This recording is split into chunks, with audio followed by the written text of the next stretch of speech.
লন্ডনের কেন্দ্রে প্রধান শপিং স্ট্রিট অক্সফোর্ড স্ট্রিটে ৩০০-এর ওপর দোকান, যার মধ্যে বহু আন্তর্জাতিক ব্র্যান্ড তাদের পোশাক নেয় বাংলাদেশ থেকে।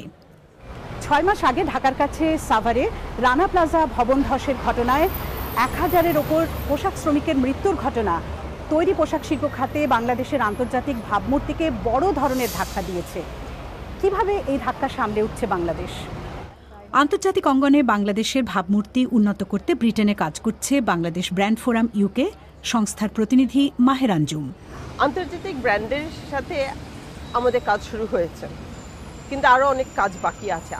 আমরা যেটা এখন শুরু করছি ওদের সাথে কথা বলা, সেটা হচ্ছে যে ওদের সাথে বুঝে বসে যে কেমন করে আমরা যে একটা কাপড় বানাচ্ছি, যেটা এখানে ইউকেতে এরকম একটা কাপড় যেটা ইউকেতে আমরা পাচ্ছি ৫, ১০, ১৫ পাউন্ডের জন্য, সেটা বানাতে বাংলাদেশে কতটা দাম হয়, এবং বাংলাদেশে যারা বানাচ্ছে আমাদের রানা প্লাজার ফ্যাক্টরিতে যারা আছে এবং বাকি সাভারের এবং গাজীপুরের ফ্যাক্টরিতে আছে, ওনারা কতটা পাচ্ছে এবং কেমন করে ওইটার আপনার একটা ইকুয়ালিটি হতে পারে। কিন্তু কারখানাগুলোতে কর্মপরিবেশ, শ্রমিকদের কর্মপরিবেশ, নিরাপত্তা, এগুলো নিয়ে যে আন্তর্জাতিক ব্র্যান্ডগুলো উদ্বিগ্ন, সেটা কতটা বাংলাদেশ কাটিয়ে উঠতে পারছে?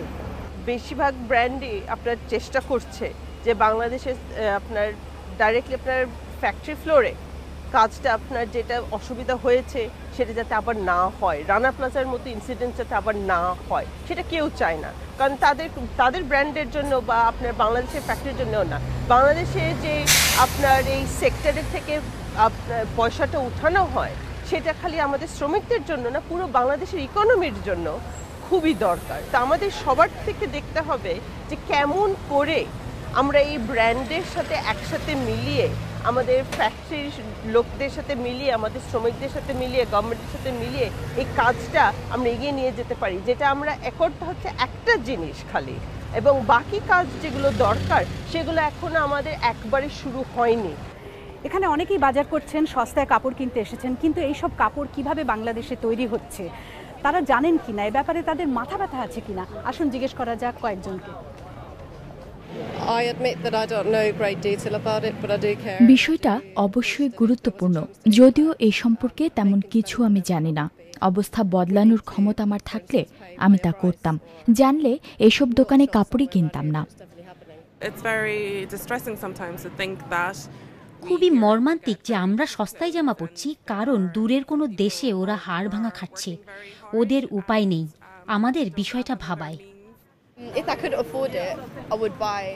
আমার সামর্থ্য থাকলে বেশি দাম দিয়েই পোশাক কিনতাম। আমি সস্তার শ্রমের বিরুদ্ধে, কিন্তু বাধ্য হয়ে সস্তায় জামা কাপড় কিনছি। আমার মাথা ব্যথা নেই, আমার গায়ে জামা আছে, এটাই বড় কথা। এই যে একটা সচেতনতার অভাব রয়েছে, বাংলাদেশ ব্র্যান্ডের ভাবমূর্তি উন্নত করতে গেলে তার জন্য কি ধরনের কাজের প্রয়োজন, আপনারা কি করছেন? বাংলাদেশের ব্র্যান্ডের উন্নতি করার জন্য এবং পুরোপুরি ফ্যাশনের ইমেজটা উন্নতি করার জন্য আপনার একটা কাজ শুরু হয়েছে, যেটার নাম হচ্ছে ফ্যাশন রেভলিউশন ডে। এটা সব সাথে আপনার ডিজাইনাররা, আপনার ব্র্যান্ড রিটেলার্স অনেকে একসাথে হয়ে আপনার ইউকে থেকে শুরু হয়েছে, কিন্তু এটা পুরো আপনার বাকি গ্লোবালি যাচ্ছে।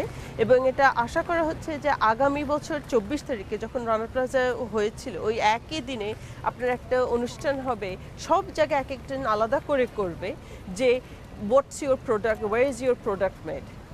এবং আইডিয়াটা হচ্ছে যে যাতে লোকে বুঝতে পারে যে কেমন করে তাদের কাছে তাদের জামা কাপড় আসছে, কেমন করে এই জামা কাপড়ের দামটা এত কম হতে পারে, যাতে ওরা এটা ট্রেস ব্যাক করে দেখতে পারে যে এটা সত্যি কোথা থেকে আসছে।